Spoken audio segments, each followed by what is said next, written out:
For ute fanatics, the 2024 Ford Ranger Raptor is the vehicle of the moment.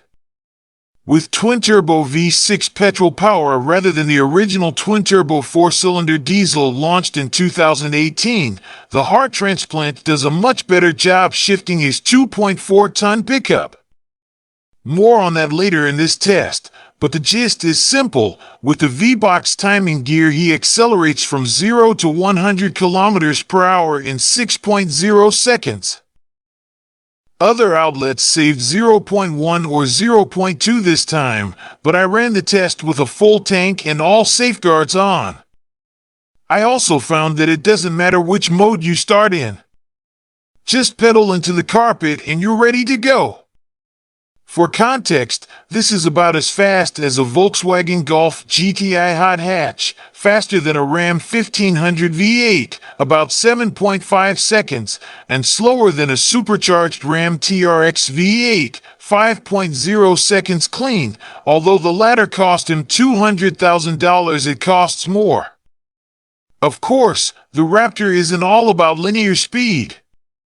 We also ran a brake test and a set of fuel economy numbers.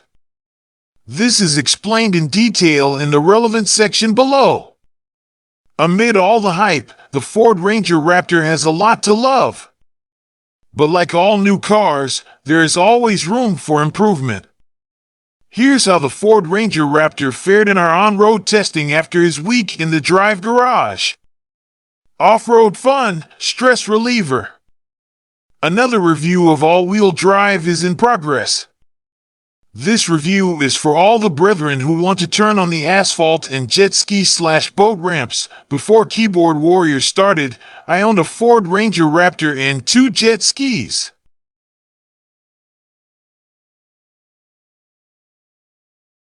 The Ford Ranger Raptor, now powered by a 3.0-liter V6 twin-turbo petrol engine, is faster than it feels or sounds.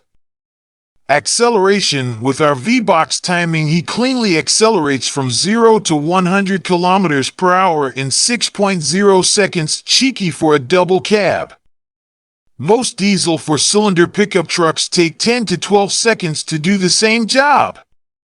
The original Volkswagen Amarok Turbo Diesel V6 stops the clock at 7.8 seconds, and the new Ford Ranger Wildtrak Turbo Diesel V6 at 8.0 seconds. Yes, despite the 10-speed Ford automatic opposite the Volkswagen 8-speed car.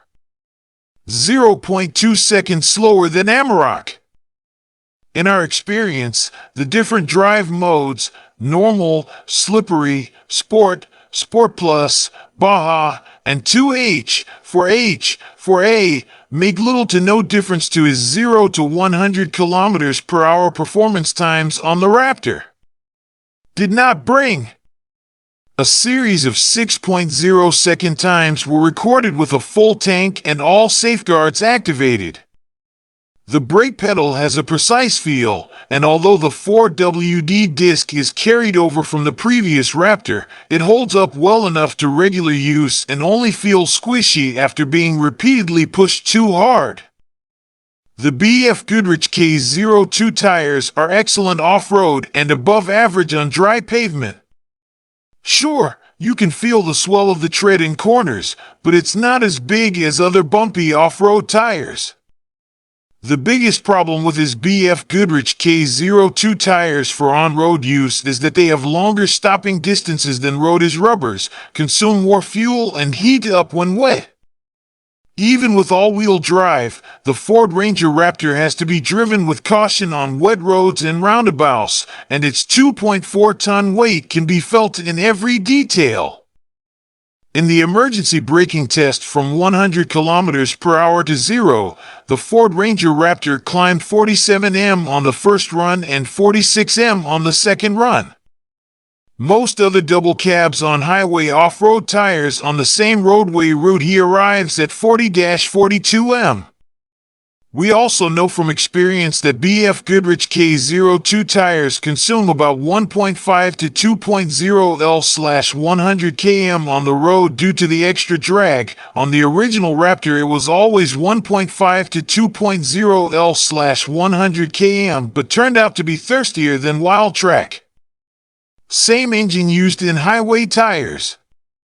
There are 4 modes of his exhaust, ranging from quiet to Baja, all of which are relatively quiet. The twin-turbo V6 also doesn't offer as much theater as we'd hoped. No doubt, tuners are trying to find ways to increase the volume of turbocharger hiss. The latest generation Fox shocks are designed to land a 2.4-ton pickup truck safely even after several feet in the air, but few owners will experience this scenario. Everyday life. Driving comfort puts the Range Rover in the shade. One of the downsides of the Raptor's sophisticated suspension tuning. Cargo carrying capacity is limited to 708 kilograms instead of 1 ton, and towing capacity is limited to 2,500 kilograms, as in previous models, instead of 3,500 kilograms on most Ranger ranges. The 10-speed automatic has a smoother operator than before, but we think there is still a bit more room to make it more intuitive. The PRNDL electronic shifter is annoying and takes a little patience in 3-point corners. It's too easy to squeeze into the park when you actually want to go in reverse. Ford should come up with a parking lock that requires some sort of button actuation. A week later, we were still not used to the cumbersome electronic gear selector. The speed sign detection system now includes automatic speed adjustment when radar cruise control is active. However, we are still investigating whether that feature can be turned off and whether it is possible to operate cruise controls without radar. With a large turning radius of 13.0 m and wider fenders than the regular Ranger, the Raptor feels large in mall parking lots, although the steering is light and precise. All in all, as we said before, the Ford Ranger Raptor is in a league of its own. It may not be for everyone, and while many question the price, no other vehicle today can match the breadth of on- or off-road capabilities. For the full review of 2024 Ford Ranger Raptor, click this video.